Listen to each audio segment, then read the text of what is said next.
Good afternoon, everyone. My name is Teresa Conroy-Roth, and with me today is Eyimofe Oduneye. Mofe and I have known each other for quite a few years, and we have kind of parallel played in many capacities with our past company and now with our current company. But I always enjoy our conversations, and so as we started to talk about programs and different ideas, Mofe was top of mind. So Mofe, welcome to Lightning Leadership. Thank you, Teresa. It's a huge pleasure for me to be here. I'm so excited. So one of the things we're going to talk about that hasn't been talked about yet is, ready? Leaving a legacy. Leaving a legacy where you work and in your career. Both of us are well into our careers, and we just realized a few minutes ago that we're not that far apart in age. And so as we talk, I know it's hard to believe. You look wonderful. But as we talk about this, right, it's important that you kind of look towards the future, but also you're understanding your past, yes. Right? And you're trying to figure out what are those key components that you want people to remember about you and the work that you did and what you were able to contribute. So tell us your thoughts. What are you thinking about now? So it's been on my mind more so recently. The older we get, I guess that starts to play on your mind. But yeah, as you said, when you think of your future and think of the legacy you want to live, you have to look at your past. And I look at my past and I see it littered with just a lot of fantastic people. There were people in my life, some I still work with right now, who contributed to the person that I am right now. From my very first job at the Vanguard Group when I was fresh out of college, not knowing anything, from folks there like George Hemming. He was one of the top managers, top principals at the Vanguard Group, to when I started my consulting career at Perot Systems Consulting. Yeah. People like John Tierney, people who advised me and encouraged me and took me under their wings. And as you think, the closer you get to whatever retirement age you're thinking of, you also want to make sure that you were that person for other people coming along the way. Are you the person who is making the road easier for folks to get into consulting and to be successful at consulting? Because it's quite different from when we first started out in consulting. You started out and we didn't have things like AI, we didn't have things, we didn't have a lot of things that we use right now that make the work easier, but allow you to use another part of your brain. I look back at some of the presentations we made back in the day and it's like, yeesh, some of these things are, while very informative, visually not necessarily pleasing. How do we make the road as easy for people coming behind us as we had it, as we leave the door open for even more opportunities? How do we do that? And it does take some constructive thinking. I think when I leave, what do I want people to say about the space I have left? Is it better? I think it's important for me to make it better for those that are coming than I found it. And there are many ways I can do that. There are practical ways I can do that in speaking with people and making sure that I can be a mentor for them. That's an easy one. There are other things like I do change management, making sure that if there are best practices and templates that I've created, I've worked on, that I'm used to using, make sure that they have access to that. Make sure I can train them on how to use these things like this, stuff like that. But in the age of AI, also thinking broader now, how do we incorporate that into the work that we're doing that enables this new generation who was raised on this type of technology that a lot of us didn't have when we were coming up? How do we make sure that they are using it ethically, responsibly, and in a way that allows them to still do the work and not cede their control, cede their analytical thinking over to it? Make sure that they're still productive while using the AI to make them infinitely better. Yeah. How do you do all those things? And those are the things that are on my mind these days. I think mentorship is huge. Yes. Looking back on my own career, I wished I would have had different mentors early on. I think it's one thing to be coached. It's another thing to collaborate, right? but someone that has the intimacy of getting to know you, strengths and weaknesses, and someone that you can trust in the situation of saying, okay, here's the facts that I see them. Here's the challenges that I see. What do you think? Right. And that's as we've shifted over the last 30 years, right? Those have been, I think the working world is different. You're not necessarily feeling like you're going head to head with someone. And I've had to do that in the past, and it feels great if you win. It doesn't always feel great if you don't win. Right. And then it's just that whole, what was missing? What else do I need in order to kind of get to the point where you do win? And I think people have changed over the years to be far more supportive of asking those questions. And I'm grateful for it. I've made a conscious decision, especially at my career at Axia and now Huron, a conscious decision not to be a people manager. I took the architect route. You would know what that means. Yes.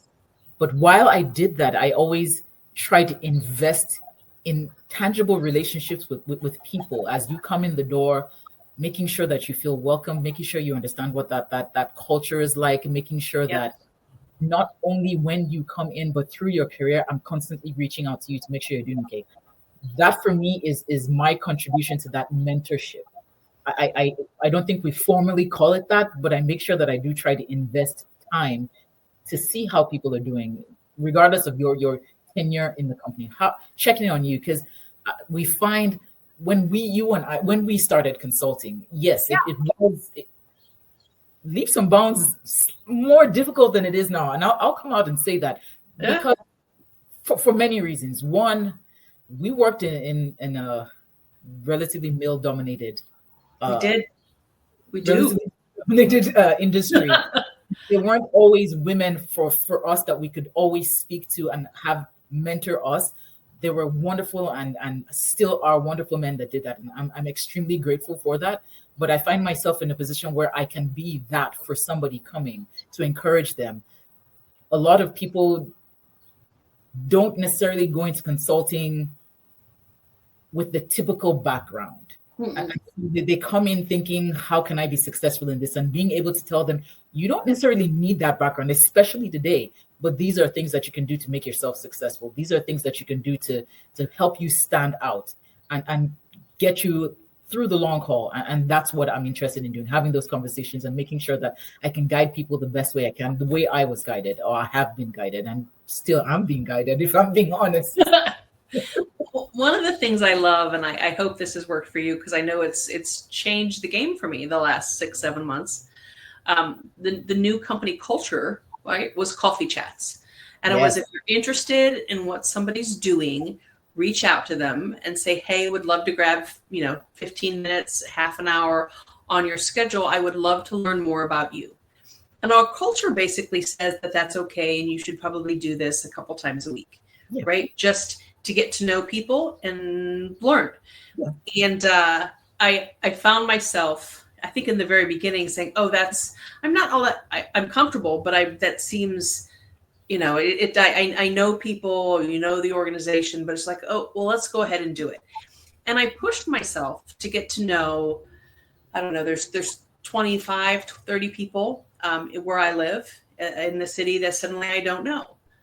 So I pushed myself to schedule those phone calls. And it was, tell me the good, tell me the bad, tell me what I need to know, tell me about you, right? And it was the most pleasant experience because I got to find out who they were, what they like to do, what side of town they live on, right? If you're coming into the organization, what tips do you have? Right? Just very generic, but just kind of fun questions. And I had a blast. But again, it opens up that relationship. It opens up that, communication. And it was wonderful. And I'm, kind of pushing myself now to continue with it, but then also reach out to past colleagues. People that I know that I haven't talked to because maybe we're on different projects or in different parts of the organization. And just, committing to myself to do 2 to 3 a week. And as we talk about, what we're leaving behind, right, or what we're learning as we go, even at this particular stage in our lives. That lifelong learning, right, is definitely going to be a part of, whatever I do over the course of the next 15 That's years. not gonna stop, regardless of whether you're working here or you're retired.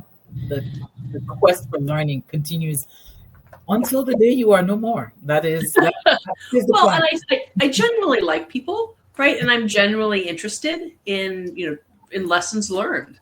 And I think that's probably saved me and given me a lot of grace over the years, right? Because I can reach out to someone and say, hey, Barbara, I know you went through this challenge, 5-6 years ago when you were at XYZ company.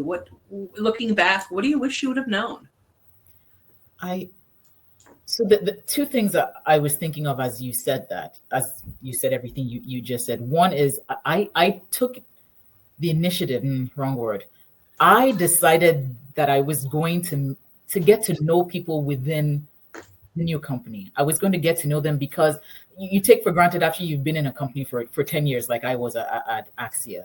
You know it's a small company, you know everybody, and these relationships you've built over those years. But you started a new place, you're the new kid on the block, and you want to squeeze 10 years into the first couple relationships in a month. And so you reach out to people. To one, yes, you do want to understand the company. You want to understand the people, you want to understand the culture, you want to understand how people, their path to success, the good, the bad, the ugly, whatever the case may be. So you can know, you can be informed, you can tread where you need to tread, but also so you can build your community. And that's been that was my saving grace at Axia, and that's my saving grace here now. Building a community of people, and it's not necessarily like-minded, we're all robots doing the same thing, but people who you have that great conversation with. We don't always talk about work. Sometimes it's, how are you doing? What did you do this weekend? How are your kids? It's about their lives. And it's in this age where everything we do is virtual. It's fantastic to have those connections before you even physically meet the people. You already Mofe, as a prime example, I told you about my eyeglasses, right? And my use of super glue twice. I know, twice on my eyeglasses before we even started this call, right? That's the beauty of it. I think for me, that's what makes work, especially the work we do, that much better. It's building these relationships that allow you to get on these projects with folks that you may not be on a project with for God knows how long, or you may never be on a project with, but you're building the community, you're building relationships, you're building on the culture that's already existing. So yeah, I enjoy that aspect of what we do now so more than ever. And I'm hoping that it's something that we are, again, in relation to our conversation, I hope it's something we're teaching the other people coming behind us, that this is important for you to do, even as busy as you are, making the time out to make those connections, and not necessarily from a strategic standpoint. And that was my other point. It's I need to make these connections because I'm looking to get something out of them. Not that you aren't, but not strategic in that sense, but you're looking to, again, build that community. You're looking to grow. You're looking to learn. You're looking to, I don't know, establish who you are in the place. And it's based on a lot of those conversations. But it's also, going back to the initial, right? It's leaving a legacy. It's having conversations. It's listening. It's helping. It's steering. It's guiding. Just as much as you're getting, right, from those conversations, they're getting the information as well. Exactly. Mofe, thank you so much for coming on today. I so appreciate you and our time together. I really do. Thank you for having me. I look forward to watching this. Speaking of watching us, you can catch us on LinkedIn. You can catch us on YouTube, also on Spotify, Lightning Leadership. Thank you, Mofe. And until next time, have a great day. You as well. Bye. Yay!